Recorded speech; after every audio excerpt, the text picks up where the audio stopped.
Se vivesse nos dias de hoje, Dom Pedro II provavelmente teria o celular mais moderno do mercado. Seguiria a NASA nas redes sociais e gravaria vídeos em alta resolução para seu canal sobre astronomia. Se tivesse uma boa renda, financiaria com certeza a descoberta de novas vacinas para a pandemia. Caso contrário, poderia ganhar seu sustento com uma startup de inventos e patentes. Uma coisa é certa, Dom Pedro II nunca morreria de fome, pois poderia dar aulas online das mais diversas línguas. Nós poderíamos afirmar que Dom Pedro II seria hoje em dia um nerd, mas o mais correto seria dizer que ele foi um nerd 2 séculos atrás. O personagem de hoje do Saber Não Ocupa Espaço é o segundo e último monarca do Império e o primeiro fotógrafo do Brasil. Vem comigo.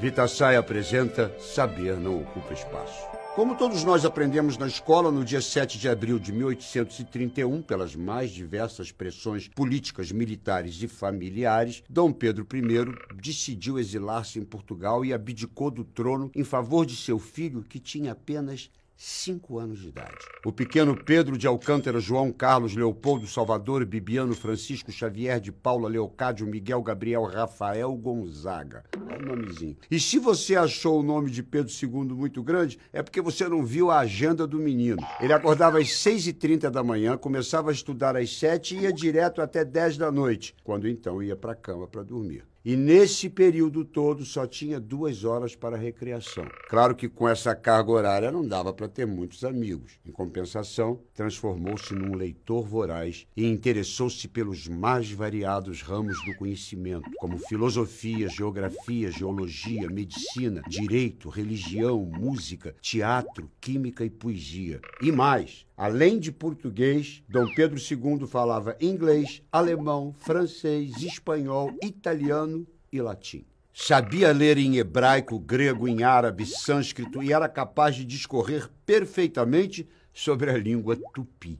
O garoto era ligado em tudo que havia de mais moderno no mundo. Só para vocês terem uma ideia, em agosto de 1839, foi anunciada na França a invenção do daguerreótipo, que foi o precursor da câmera fotográfica. Pois 6 meses depois, em março de 1840, aos 14 anos de idade incompletos, Dom Pedro II comprou o equipamento e tornou-se o primeiro fotógrafo brasileiro, paixão que ele cultivou e incentivou por toda a vida. A dedicação aos estudos também se manifestava no trabalho. Dom Pedro II era um trabalhador compulsivo, um workaholic, com uma rotina que ia das 7 da manhã às 2 da madrugada do dia seguinte. E foram a ciência e a tecnologia os focos de sua paixão na vida madura. Ele gostava tanto de inventos que controlava pessoalmente a seleção de pedidos de invenções e patentes. E também estava sempre de olho em todos os inventos internacionais. Em 1857, o governo de Dom Pedro II inaugurava o telégrafo no Brasil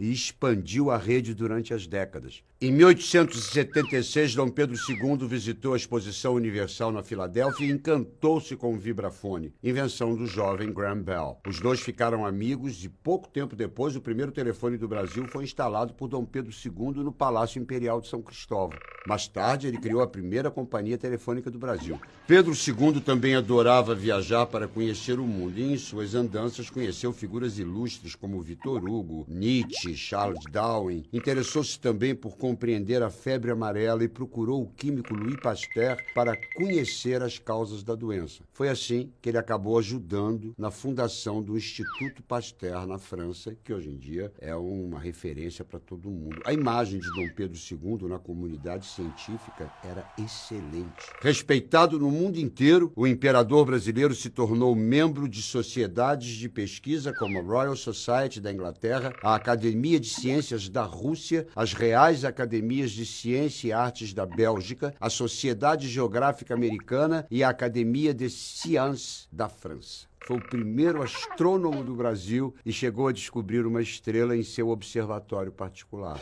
Seu aniversário, 2 de dezembro, foi escolhido para ser o Dia Nacional da Astronomia. Dom Pedro II, que reinou o Brasil durante 58 anos, nunca quis ser um monarca. Ele mesmo registrou sua verdadeira vocação num diário com a seguinte frase: "Nasci para consagrar-me às letras e às ciências."